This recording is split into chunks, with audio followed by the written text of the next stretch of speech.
Yo, what's going on everybody? Today we're going to be talking about freeform dreadlocks. I am Gunther the Great, and by no means whatsoever do I have freeform dreadlocks. A lot of people like to call my hair freeform, but it's not. Just a disclaimer. So what we're going to be doing today is explaining what is freeform dreadlocks and what are not freeform dreadlocks. And then there's this thing in the middle called semi-freeform dreadlocks, and a lot of people do use the semi-freeform method. So let's jump straight into it. So what are freeform dreadlocks? RagingRootsStudio.com says it like this: natural, aka neglect, freeform, or organic. Okay everyone, we have a secret to tell you. To dreadheads worldwide, it is a source of great celebration. Are you ready? Here it is. Clean, dry hair will dread all by itself. That means in no uncertain terms that the only thing you need to do to get dreads is wash your hair. That's it. That in itself explains freeform dreadlocks. Freeform dreadlocks are literally just washing your hair and letting it lock up on its own. Now, if you have African American hair or if you have naturally thick, coarse hair, it is able to lock up. Now, the only reason it can do that is if it's clean and dry. Now, as many of you do know, if you wash your hair, it will loosen up. And if your hair is greasy or it's oily and it's not clean, it will loosen up as well. So what's the alternative to that? Your hair has to be clean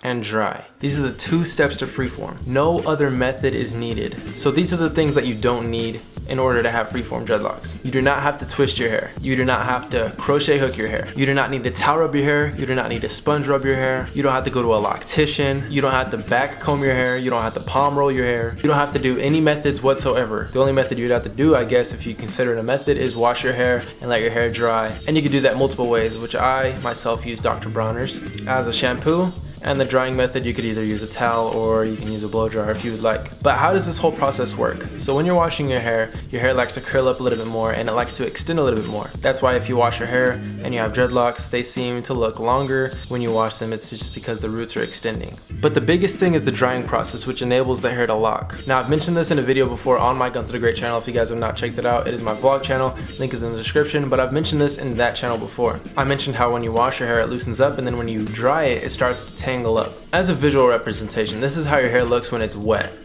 It'll start to elongate the curls. So the curls are being stretched out. And then when the hair starts to dry, the curls will start to contract. Now, why does that happen? It's because when your hair gets wet, it gets heavy. And then when your hair dries off, it comes back to its normal weight. So when your hair stretches out and then it comes back, it may come back in a different way. So say your hair is like this, right? So these right here are 10 separate hairs. So you got 1, 2, 3, 4, and then like 10, you guys know. So this is how your hair looks when it's before it's washed, and then when it washes and it gets wet, it starts to elongate. And then now your hair is elongated, and then as it dries, it'll start to come, and some of them will lock up, and then some of them will just go back to normal.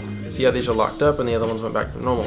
Now you wash it again, so now these are staying in, the other ones will expand, and then in the drying process, they may lock on that time. Now they say that this process may take 2 to 3 years if you're just strictly doing freeform. Some people will say it does happen faster, but that's other people. It's different for everybody. Dreadlocks on anybody is different for every single person. Or don't expect your hair to turn out how someone else's turned out, because everyone's hair is different. That is how freeform dreadlocks are made. It's from washing and drying process. That's exactly how it is. It's so simple. Freeform dreadlocks are very simple. Now you hear people say that they have freeform dreadlocks or they want to get freeform dreadlocks. How do I get them?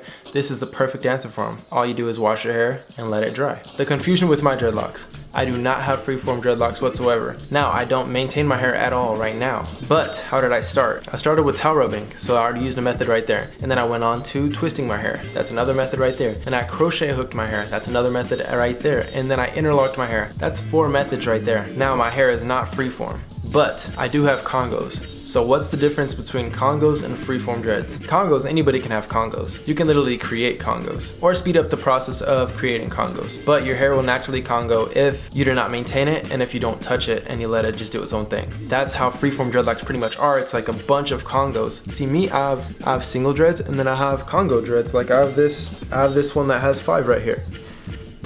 This has 5 dreads in it.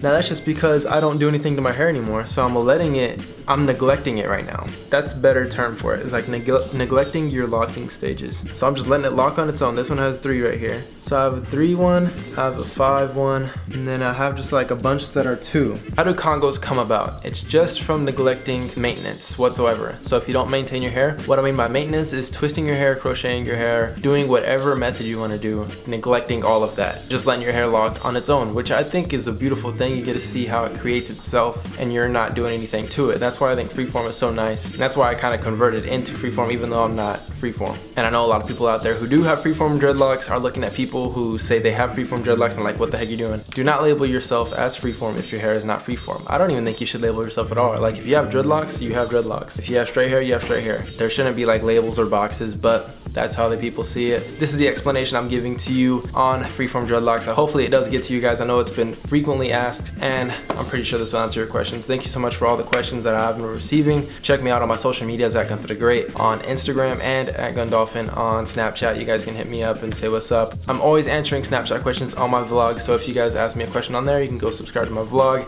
and see me answer them. But guys, thank you so much for tuning in. I'm gonna go ahead and give you like a 360 on my hair. It's a little update. It is about 2 years and 3 months for my hair. How do you guys think it is? Is it long or is it what's up? But yeah, thank you so much for watching this video. Here's my hair and I'll see you guys next time. Peace.